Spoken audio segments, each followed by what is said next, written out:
안녕하세요. 공병호TV의 공병호입니다. 청년들 고민이 참 심한 시대입니다. 불황, 그리고 수렁에 빠진 듯이 깊어가는 그런 불황, 또 어쩌면 앞으로 경제위기 상황 같은 것도 대두될 수 있기 때문에 청년들이 상당히 제대로 된 직장을 잡기도 힘든 그런 시대로 접어들고 있습니다. 오늘은 청년들에게 던지는 메시지 10가지입니다. 경제위기의 시대, 청년들은 무엇을 준비해야 되는가? 오늘 말씀드린 내용 가운데서 조금 통념과 반대되는 의견이 있더라도 이 청년이 만일 이 방송을 들으시면은 잘 염두에 두고 자기에 맞는 것을 취사 선택하시기 바랍니다. 첫 번째 포인트입니다. 삶은 구조적으로 터프할 수밖에 없다. 삶은 구조적으로 대단히 어려울 수밖에 없다. 자원은 한정되어 있고 어느 시대나 그렇습니다. 그 자원을 두고 경합을 벌이는 것이 일종의 삶을 바라볼 수 있는 또 하나의 시각입니다. 그렇기 때문에 예전에도 삶은 터프했고 지금도 터프할 수밖에 없습니다. 힘들 수밖에 없는 거죠. 고도성장기에는 괜찮았냐? 그렇지 않았습니다. 한국의 현대사를 경제성장사 측면에서 보면은 봉접이 확 떴을 때 그 옷 만드는 거 있지 않습니까? 많은 기업들이 뛰어들지만 대부분 다 망하죠.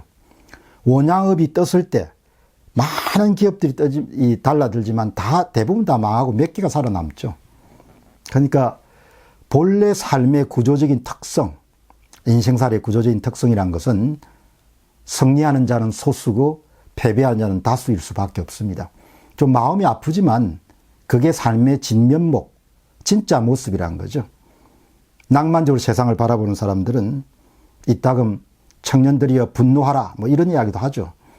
분노할 게 별로 없는 거죠. 사실. 삶 자체는 뭐 평등한 사회가 되기가 힘드니까. 그래서 어떤 사람들은 또 세금을 가지고 수당을 집어주지 않습니까? 아무 조건 없는 근로하지 않는 수당을 받은 사람들은 초기 단계부터 공짜에 익숙해지는 것, 그것도 추첨을 통해 가지고. 그래서 제 생각은 정말 청년기를 살아내시는 분들은 삶의 진짜 모습, 삶은 본래 터프하다, 힘들다, 난해하다. 제가 오늘 이 방송을 준비하면서 지난 날을 한번 되돌아보니까 언제 편했던 시기가 있었던가. 대학을 다닐 때도 힘들었고, 입시를 취업을 준비할 때도 힘들었고, 첫 직장도 절대 원하지 않는 데서 출발했고, 그 이후도 직장 생활, 30대, 40대는 그야말로 투쟁의 연속이었습니다. 한 번도 편했던 적은 없었습니다. 본래 삶이 그러니까. 두 번째입니다. 포인트 2. 상황을 있는 그대로 받아들이는 겁니다. 여러분이 이 시대와 이 공간에 태어난 겁니다. 대한민국의 2019년에 한국이 본격적으로 저성장 시대로 들어가고, 잘못하면 경제 위기를 경험할 수 있는 그런 아슬아슬한 시대로 들어가고, 노동시장은 억수로 경직되어 있고, 그래서 고용주들이 쉽게 고용할 수 없는 그런 상황이고, 그리고 고임금 구조가 정착되어 있기 때문에 훨씬 더 고용주들이 보수적일 수밖에 없는 거죠. 일자리가 현저하게 줄어드는 시대가 된 겁니다. 그 시대에 여러분들이 취업 전선에 뛰어든 겁니다. 과거처럼 신입사원을 대규모로 뽑아가지고 훈련시켜서 투입하는 시대는 거의 끝나가는 것 같아요. 그렇게 투입할 필요가 없는 겁니다. 중도 채용이 일상화되어 가는 거죠. 중도 채용이. 그거 뭐 어떻게 하겠습니까? 기술 변형이 급속하게 이루어지기 때문에 한국의 전통산업들이 굉장히 많이 흔들리는 시대가 됐습니다. 회사도 앞날을 알 수가 없는데 직원들에게 어떻게 종신고용을 보장하겠냐 이야기죠. 민주노총 같은 데는 더 오래 보장해달라. 나는 볼 때 세상 흐름과는 전혀 동떨어진 그런 주장이죠. 회사도 앞일을 알 수 없는 겁니다. 지금 한국의 거대 회사들도 모르겠습니다. 저는 앞으로 어떻게 될지. 왜? 모바일, 네트워크, 플랫폼 기업 전 세계가 연결돼서 지금 넷플릭스가 들어와서 그냥 완전히 미디어 시장이 박살이 났지 않습니까? 여러분 지금 보고 계시는 유튜브입니다. 광고 시장을 거의 독점해 가지 않습니까? 세상 질서가 완전히 뒤집어지는 시대가 된 거죠. 여러분 그냥 상황을 있는 그대로 쿨하게 받아들이시기 바랍니다. 상황을 있는 그대로. 예. 세상은 평등해야 된다. 세상은 이래저래야 된다. 지식인들 그 말 잘하는 사람들 계속 주장하는데 쏘으면 안 되죠. 세상은 본래 그렇게 평등할 수가 없어요. 능력이 다 다른데 어떻게 평등할 수 있습니까? 세 번째입니다. 포인트 3. 여러분이 정체성을, 직업인으로서의 정체성을 확실하게 구분하고 살아가실 필요가 있을 것 같아요. 이런 데서 가장 도움되는 개념은 1인 기업입니다. 1인 기업가. 사업가 마인드로 무장을 해야 된다는 거죠. 요즘 우리 사회는 워라밸, 놀자는 분위기가 심하죠. 그냥 딱 정해진 시간, 40시간 일을 하고 주말엔 철저하게 논다. 제가 갖고 있는 신념입니다. 남 놀 때 다 놀고, 남 잘 때 다 자고, 남 쉴 때 다 쉬면은 잘 될 수 있겠냐? 잘 될 수 없죠. 남 놀 때 다 놀고, 남 쉴 때 다 쉬고, 남 잘 때 다 자면은 어떻게 잘 될 수 있겠냐? 투입이 없는데 어떻게 산출이 있겠습니까? 저는 회사 생활 10년, 연구원 생활 7년, 연구소를 이끄는 기관장 생활 3년, 그 다음에 한 20년 정도를 지금처럼 지식사업을 하고 있습니다. 삶은 여전히 아슬아슬하고 터프합니다. 한 번도 편했던 적이 없는 것 같아요. 오늘 이 방송 들으신 분들 가운데 20대, 30대 있으시면은 여러분만큼 제가 일을 합니다. 아니죠. 여러분보다 훨씬 더 많이 일을 할 겁니다. 그래도 삶은 아슬아슬합니다. 모바일 기기들이 도입되면 시장이 완전히 다 망가졌습니다. 나는 지금 나이가 되면 좀 편안하게 살 수 있을 거라고 본 거죠. 직업인으로서 현직에 있으려면 전혀 가능한 이야기 아닌 것 같아요. 네 번째 한번 보시죠. 결국은 자신의 경쟁력입니다. 넷플릭스 한번 이야기 들어보시죠. 지난해인가 넷플릭스의 인재 담당 최고 경영자가 쓴 책이 있었습니다.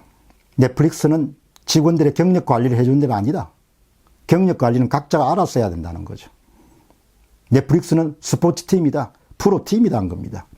한때 회사에 도움이 됐던 사람들도 시대가 바뀌어 회사에서 1급 기여를 할 수 없으면 나가야 된다 이야기. 스포츠팀이 어떻습니까? 최정의 요원들만 모아서 게임을 하지 않습니까? 여러분 항상 자신에게 물어보시기 바랍니다. 회사 나갔을 때 내가 생존할 수 있겠는가? 해고가 자유로운 미국 시장 같은 데는 젊은이들은 철두철미하게 프로 정신을 갖고 있죠. 회사 항상 떠날 수 있으니까 2, 3년 터울로 떠날 수 있으니까 자기 스스로 실력을 연마하지 못하면 그냥 도태되는 거죠. 나라 일을 하는 사람 믿을 필요가 없습니다. 전문가들 이런 사람들 별로 믿을 필요가 없어요. 믿을 수 있는 유일한 것은 여러분들이 상대방에게 어떤 가치를 제공할 수 있느냐. 최소한 직업인으로서는 자신의 경쟁력에 대한 책임을 질 수 없으면은 그럼 그냥 도태되는 거죠. 앞으로 더 심해질 겁니다. 다섯 번째 한번 보시죠. 시대에 속으면 안 됩니다. 시대에 눈이 가리면 안 되죠.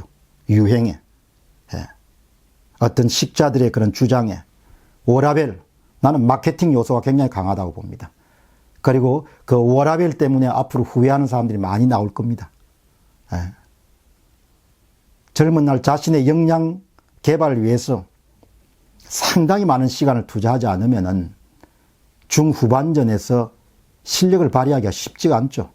이 방송을 들으신 젊은 분들이 그런 노력을 하고 있는지는 모르겠습니다. 제 연배 같은 대학을 나오고 독일에서 교수직을 하시는 분이 썼던 과로사회라는 책이 있었죠. 얇은 책입니다.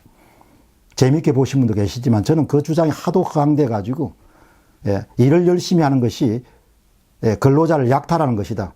저는 전혀 다르거든요. 어떻게 그게 약탈하는 거냐. 일을 많이 하면 할수록 내 안에 경력 자산이 축적돼 가지고 회사를 떠나서도 살아갈 수 있는 능력이 배양되는데 그걸 약탈한다. 착취한다. 이야기죠. 완전히 생각이 다른 거죠. 막 그 책에 박수치고 비평하고 또 정치하는 사람들도 막 인용하고 한심한 거죠, 한마디로. 예. 뭐 그런데 따라가면 그냥 할 수 없는 겁니다. 나중에 책임은 자기가 다 지는 거니까. 88만 원 세대 딱 규정한 거 아닙니까? 예, 당신 세대는 88만 원짜리다 이렇게 규정한 거죠. 지식인들은 그냥 보는 대로 그냥 개념을 만듭니다. 그런 개념은 그냥 자기가 받아들이면 안 되죠. 그건 네가 만든 거고 이런 종류의 그런 기백이 있어야 되는 거죠. 왜 내가 88만 원 받고 마냐? 이렇게 되물을 수 있어야 되는 거죠. 지식인을 많이 믿으면 안 됩니다. 흑수저, 금수저, 은수저. 여러분 흑수저 어떻게 생각합니까? 흑수저가 왜? 예.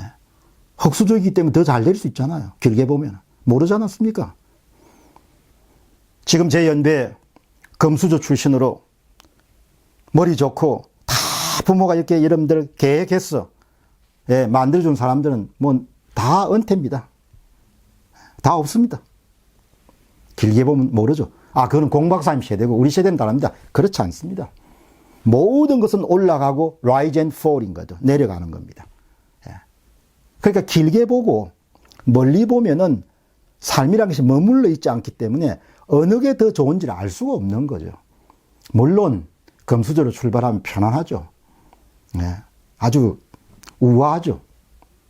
그러나 마지막 결과는 아무도 알 수가 없는 거죠. 예. 여러분 6번째 포인트입니다. 정말 줏대를 갖고 살아야 돼요. 자기 줏대를. 다수가 가는 길 따라가지 말고 툴툴대지 말고 내 힘으로 일어서겠다 이런 결기가 좀 있어야 되죠. 청년수당이면 난 참 반대입니다. 왜 젊은 사람들에게 그렇게 비겁하게 만드냐. 왜 젊은 날부터 누구와 함께 의존하게 만드냐. 나라가 해줘야 되는데 왜 나라가 해줘야 됩니까? 예. 나라라는 게 뭡니까? 나라라는 게 하나가 아니지 않습니까? 수많은 납세자들이 돈을 내가지고 나라라는 게 만들어진 거 아니에요. 납세자 돈을 가지고 내를 도와달라. 그건 아니죠.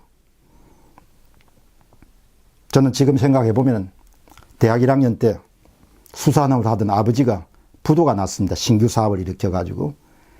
그 부도가 참 큰 축복이었던 것 같아요. 지금 생각해 보면. 그 부도 사건 때문에 그 이후에 정신을 바짝 차리고 평생 동안 자기 관찰과 자기 경계와 자기 혁신을 게을리하지 않았던 것 같습니다. 정려시에 지불하지 않고 아버지 부도 사건을 맞았지만 참 그게 내 인생의 가장 중요한 유산이었다는 생각을 살아가면서 자주 하죠. 예. 그 사건 자체가 삶에 대해서 굉장히 큰 그런 충격을 준 것 같아요. 제가 아는 한 회장님은 정말 바닥에 출발해서 크게 성공을 거두셨는데 그분 말씀이 이렇더군요. 대학을 다닐 때 아르바이트를 3군데 뛰면서 그렇게 학생들을 가르치면서 대학을 다녔는데 항상 그런 생각을 잊지 않았다는 겁니다. 내한테도 한 번 정도는 인생에서 기회가 주어질 것이다. 얼마나 멋진 이야기입니까? 한 번 정도는 올 거다 이야기죠. 인생이 확실하지 않기 때문에 항상 불확실성을 향해서 걸어가는 것과 똑같은 거죠. 한 번 정도는 온다는 겁니다.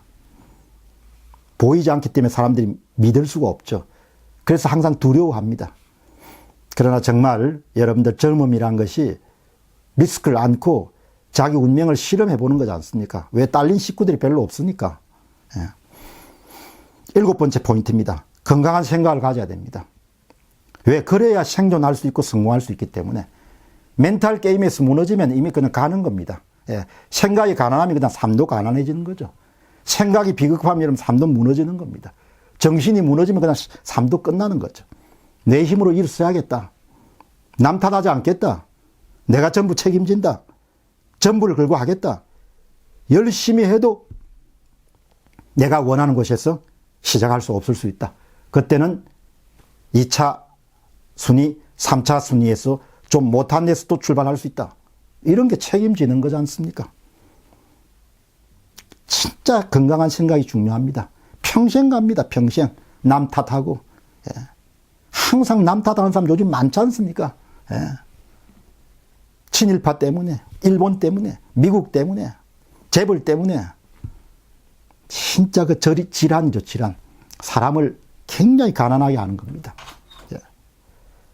여러분, 그 다음에 8번째 한번 보시죠. 학교에 오래 머무시면 안 됩니다. 예. 오늘날 다 5학년, 6학년 정도로 이렇게 대학에 다니는데 왜 5년을 다녀야 됩니까? 왜 6년을 다녀야 됩니까?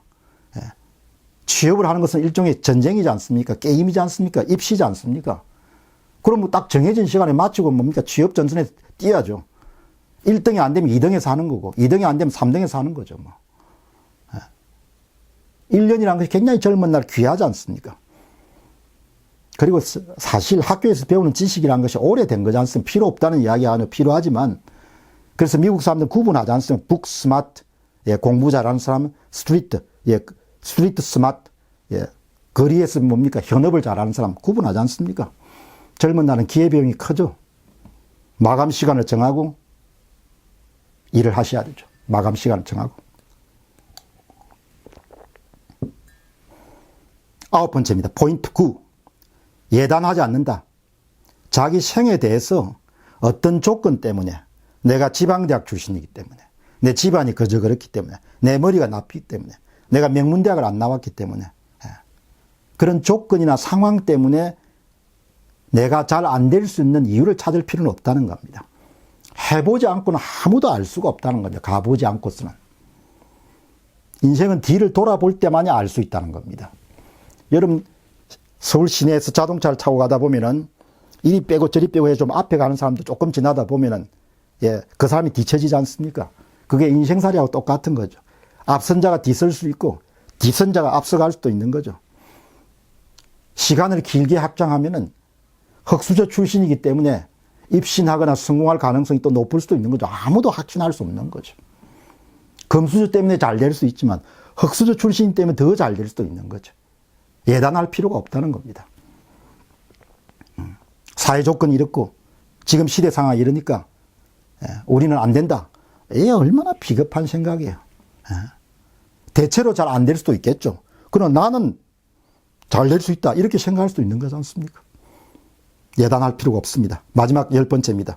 예, 이를 악물고 뛰어야 한다. 입을 딱 치고 뛰어야 된다는 겁니다. 툴툴대서 아무 소용이 없습니다. 도움이 되는 게. 나라가 뭐 하냐? 나라가 어떻게 하겠습니까? 뭐. 정부의 이름으로 익명의 납세자들과 함께 나를 도와라. 그렇게 할 필요가 없는 거죠. 부모가 만들어주는 것도 한계가 있지 않습니까? 여러분, 오늘 이 방송 들으신 분들은 자기 몸 하나만 책임지면 안 됩니까? 부양가족 있습니까? 그럼 좀 생각이 다르죠. 자기 몸 하나만 책임지면 된다. 아직 부양할 사람이 없다. 두려울 게 뭐가 있습니까? 어려운 어려운 경험대로, 쉬운 경험은 쉬운 경험대로 모든 게 다 합하여 선이 될 수 있는 겁니다. 어려운 경험도 진하게 겪어내면 그게 다 자기 자신에게 자산이 되고 축적이 되죠. 그러니까 여러분, 낙담하지 마시고 체념하지 마시고 세상 이야기 휘둘리지 마시고 딱 주관을 세워가지고 언제까지 어떻게 해내겠다. 한 가지 물어보겠습니다. 여러분, 지금까지 살아오면서 목숨 걸고 해본 적이 많습니까? 그거를 종이 한 장 주고 적어보라면 적을 수 있겠습니까? 목숨 걸고 내가 뭘 해봤냐? 얼마나 적을 수 있겠습니까? 1번, 2번, 3번, 4번 하면. 목숨 걸고 해야 성취할 수가 있습니다. 희생하고 헌신이 없이는 절대 뭐죠? 작은 것도 성취하기가 힘듭니다. 여러분, 저에 비해서 부자입니다. 오늘 이 방송 들으신 분이 최소한 20, 30년을 갖고 계시기 때문에 세월을 갖고 있지 않습니까? 세월을. 어떻게 되는지 한번 두고 보자. 이렇게 해서 주사위를 던질 수가 있는 거죠. 부자입니다, 여러분. 공병호 TV의 공병호였습니다. 감사합니다.